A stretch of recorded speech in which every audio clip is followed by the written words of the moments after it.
ले।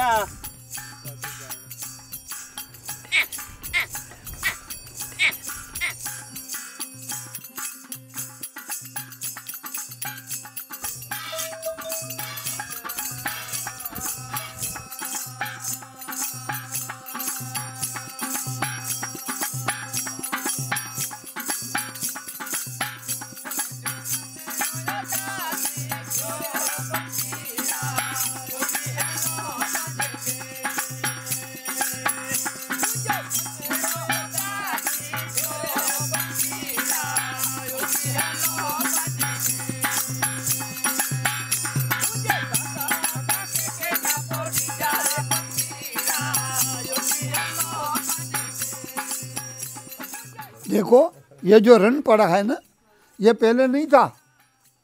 भूकंप हुआ इसमें हुआ, इसमें जो हुआ तो ये खुदा का गजब हुआ।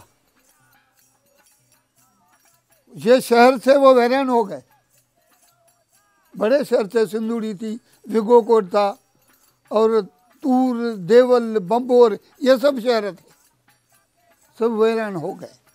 ये अजाब की जाय हो गई। खारा पानी आया, कड़वा पानी आया समुद्र से, इसमें मीठा जम गया।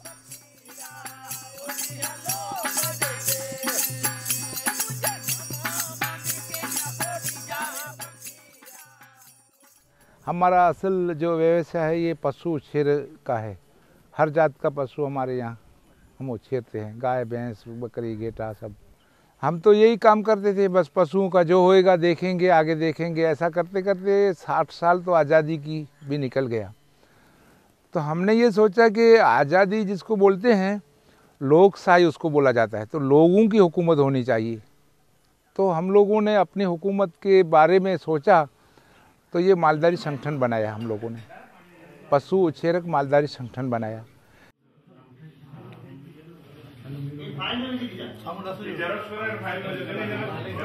तो हमने ये बन्नी का जो 2006 का कायदा बना, जो वन अधिकार कायदा बना हिंदुस्तान के अंदर जो अमल में आया, तो हमने सोचा क्यों ना अपना बन्नी का भी ये कायदे के लिए कुछ करें। तो ये FRA की जो सिस्टम थी, तो हमने अगला मेला जो भरा तो उसके अंदर हम रखा ये कि बन्नी को बन्नी रहने दो। तो लोगों ने बोला बन्नी तो यहीं पड़ी है, बन्नी कहाँ कोई तुमसे ले जाएगा।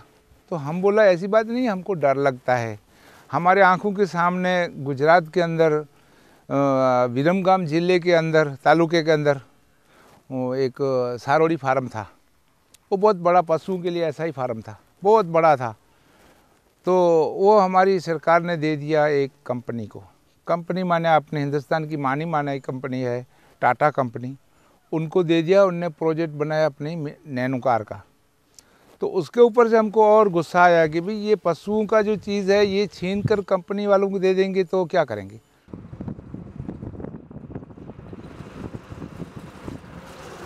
1955 में बन्नी को as a protected forest declare किया गया। वहाँ से लेते हुए आज तक, आज दिन तक कभी भी बन्नी को एज ए ऑफिशियली रेवेन्यू से फॉरेस्ट डिपार्टमेंट में ट्रांसफ़र नहीं किया गया, क्योंकि उसका जो लीगल स्टेटस है वो प्रोटेक्टेड फॉरेस्ट है। तो अभी तक उनका सेटलमेंट जो है, यहाँ का जो 55 जो छोटा छोटा गांव वाला हैमलेट है, उनका भी अभी सेटलमेंट राइट नहीं किया गया, उनको सेटलमेंट किया ही नहीं गया अभी। और जो भी स्कीम एग्जिस्टिंग होती है गवर्नमेंट में, ऐसे पंचायत सिस्टम दूसरी पंचायतों के जैसे यहाँ पे है, पर जब पंचायतों में जो दूसरा स्कीम जहाँ पे दूसरी पंचायत को मिल रहा है बन्नी के बाहर, वो सेम स्कीम बन्नी में लागू नहीं हो सकता है।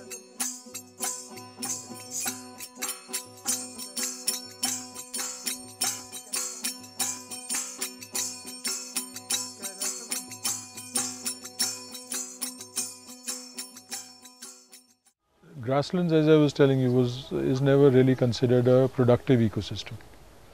For example, the entire fact that animals are bred and sold all over Western India is a huge multi-crore business, which the government does not even know about, doesn't even recognize.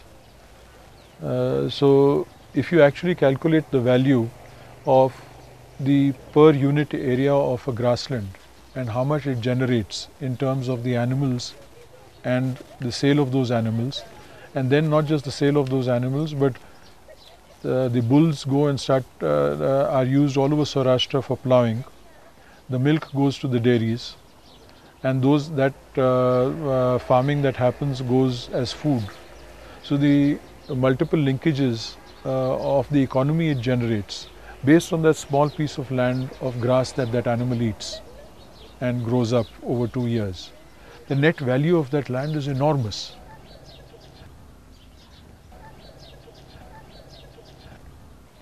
So this comparison between the productive value of a grassland was never really recognized, and therefore it was considered as land that is available for industrialization, because our present government is very keen on industrialization.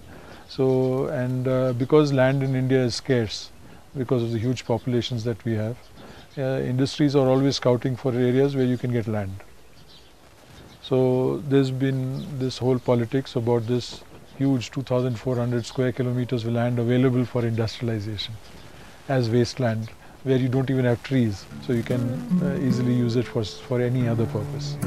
So the whole Forest Rights Act is towards that.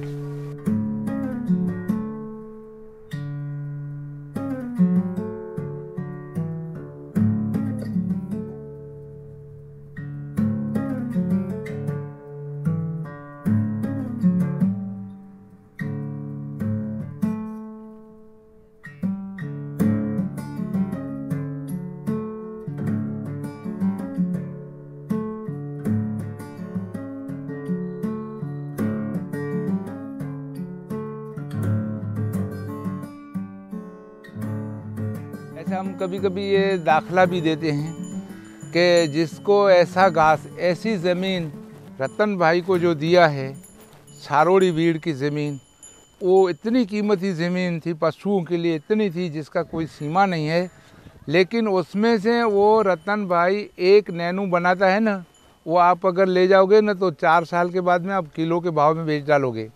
और हमारी बन्नी की एक नैनू, एक भैंस जो है वो ले जाओगे तो आप उसमें से 10 नैनू और भैंस पैदा करोगे। समझे कि नफ़े वाली नैनू कौन सी है? बन्नी की नैनू नफ़े वाली है कि रतन टाटा की नैनू नफ़े वाली है? वो आप लोग सोचते हैं कि आपको ही अंदाजा आ जाएगा।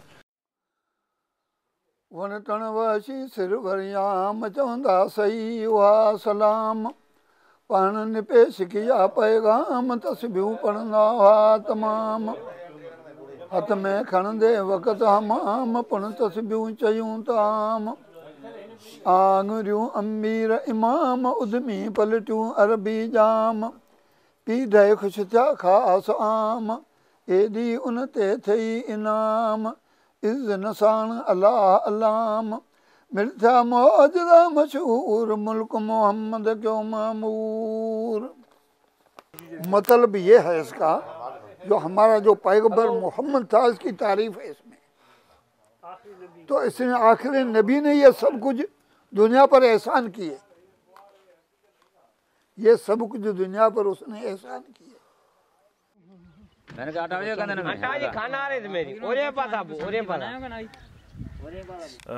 નાનપણથી અત્યાર સુધી જો એક તો ઘાસમાં ઘણો ફરક પડી ગયો છે ફેક્ટરીના હિસાબે। પહેલાં જે ઘાસ થતા હતા, ઘણા બધા મીઠા ઘાસો થતા હતા, અને અમે તો જે નામે નથી સાંભળ્યા અને જોયા નથી, પણ અમારા વડીલ લોકો, દાદા અને નાનાને બધા કહેતા હતા કે આવા આવા ઘાસ થતા હતા, અને છેક ચોમાસું આવે બીજા ચોમાસા સુધી આ ઘાસ બગડી જાય એટલા ઘાસ થતા હતા। અમે કાલે મુન્દ્રા બાજુ ગયા હતા, તો અમે એ ઝાડો ઉપર નજર કરી તો એ કાળા થઈ ગયેલા હતા, કારણ કે એ પ્રદૂષણ અને ધુવાડો, જે ફેક્ટરીઓ હતી એનો ધુવાડો, ઝાડો આમ કાળા દેખાતા। અત્યારે ઘાસ ઘણા ઓછા થયા છે, એટલે અમુક વૈજ્ઞાનિકોને પણ અમે પૂછ્યું અને અમુક વડીલ લોકોને પણ પૂછ્યું છે, તો કે આ ફેક્ટરીઓનો જે ધુમ્મસ છે આજુબાજુ, એ ખાવડામાં સોલારીસ છે, અહીંયા એગ્રોસેલ છે, હાજીપીરમાં અર્ચન છે, એમનો જ્યારે આ ધુવાડો આવે છે એના હિસાબે ઘાસ ઘણો ઘટી ગયો છે।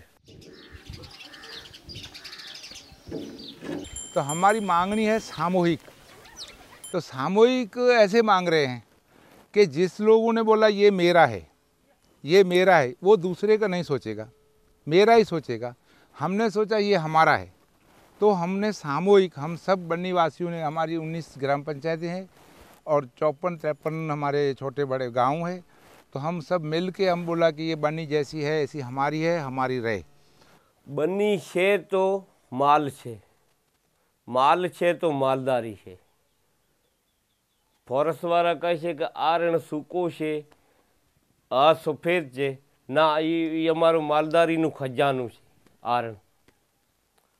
અત્યારે આ બાજુ ઘાસ નથી, આ બાજુ તમે રણમાં જાઓ અત્યારે પણ આટલું ઘાસ પડ્યો છે। માલદારી બેઠા છે રણમાં આજની તારીખમાં।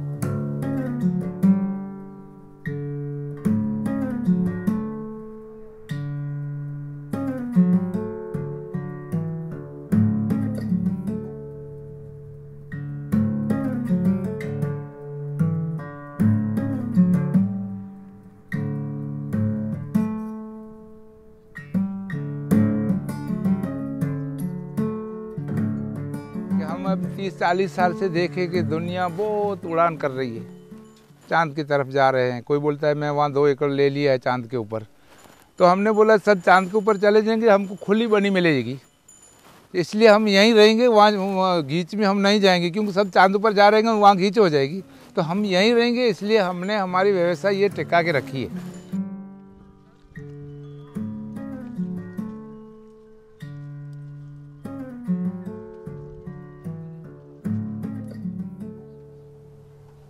दूध मेनू माखण कढनू नहीं, गगे के वेकणू नहीं, अने पखे के छड़नू नहीं। जडे ही थींदो तडे कयामत अचींदी। So what it means is that you never remove the butter from your milk and sell it, because that is your nutrition. You never sell the embroidery that you wear, because that is part of your relationships. So you otherwise will commercialize your relationships the day you start looking at embroidery as money, because it's part of their dowry that they exchange. Pakhas are the temporary homes that Maldharis live in.